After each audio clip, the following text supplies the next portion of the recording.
গাজায় ইসরায়েলি বর্বরতা থামার নাম নেই। একের পর এক বোমা বর্ষণে ধ্বংসস্তূপে যেন পরিণত হয়েছে হাসপাতাল, শরণার্থী শিবির, সংবাদ মাধ্যমের কার্যালয়গুলো।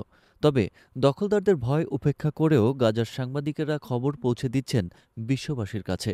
আর সেই পথেই জীবন দিলেন আল জাজিরার সাংবাদিক হোসাম সাবাত।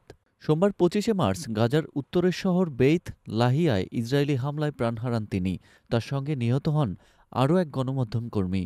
শেষ নিঃশ্বাস ত্যাগের আগ পর্যন্ত হোসাম সাবাত সাংবাদিকতার মূল দায়িত্ব পালন করে গেছেন। সত্যের পক্ষে দাঁড়িয়ে লড়াই করেছেন তিনি। হোসাম সাবাতের মৃত্যুর পর তার সহকর্মীরা তার এক্স টুইটারের অ্যাকাউন্ট থেকে এক হৃদয় বিদারক পোস্ট করেন। সেখানে লেখা হয়, হোসামের টিম বলছি, আমরা তার শেষ বার্তাটি শেয়ার করছি। সাবাত লিখেন, যদি আপনি এটি পড়ছেন তাহলে এর অর্থ হল আমি নিহত হয়েছি। সম্ভবত ইসরায়েলি দখলদার বাহিনী দ্বারা লক্ষ্যবস্তুতে পরিণত হয়েছি। আমি উত্তর গাজার ভয়াবহতা মিনিটে মিনিটে নথিভুক্ত করেছি।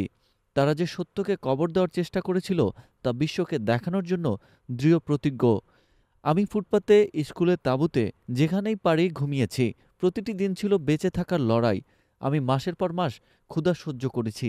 তবুও আমি কখনো আমার জনগণের পক্ষ ত্যাগ করিনি।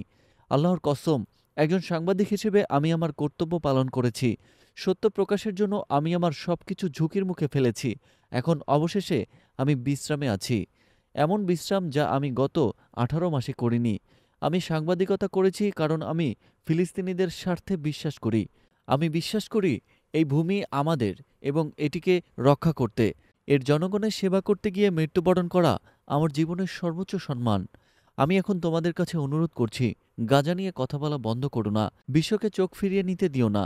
লড়াই চালিয়ে যাও। আমাদের গল্প বলতে থাকো যতক্ষণ না ফিলিস্তিনি স্বাধীন হয়। তারপরে তুলে ধরা হয় সেই অমর বার্তা, যা যেন ইসরায়েলি আগ্রাসনের বিরুদ্ধে গাজার সাংবাদিকদের এক অদম্য প্রতিরোধের চিৎকার। প্রত্যক্ষদর্শীরা জানান, উত্তর গাজার বেইত লাহিয়ার পূর্ব অংশে সংবাদ সংগ্রহের জন্য রওনা হয়েছিলেন হোসাম সাবাত। তখনই ইসরায়েলি সেনারা সরাসরি তার গাড়ি লক্ষ্য করে হামলা চালায়। বিস্ফোরণের পর মুহূর্তেই স্তব্ধ হয়ে যায় চারপাশ। ধোঁয়ার কুণ্ডলী উঠতে থাকে আকাশে। রক্তে লাল হয় সেই পথ, যেখানে দাঁড়িয়ে তিনি সত্য খুঁজে ফিরছিলেন। ইসরায়েলের এই বর্বরতা শুধু সাংবাদিক হত্যা নয়, এটি আসলে সত্যকে নির্মূল করার নৃশংস পরিকল্পনা। যুদ্ধের শুরু থেকে এখন পর্যন্ত গাজায় কমপক্ষে ১০০ জনেরও বেশি সাংবাদিককে হত্যা করেছে দখলদার বাহিনী ইসরায়েল। হোসাম সাবাতও জানতেন তিনি আর ফিরবেন না।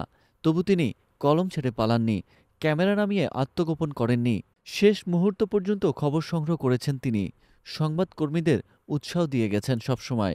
যুদ্ধের আগুনে পুড়েছে গাজা, তবে সাংবাদিকদের কলম এখনও জ্বলছে।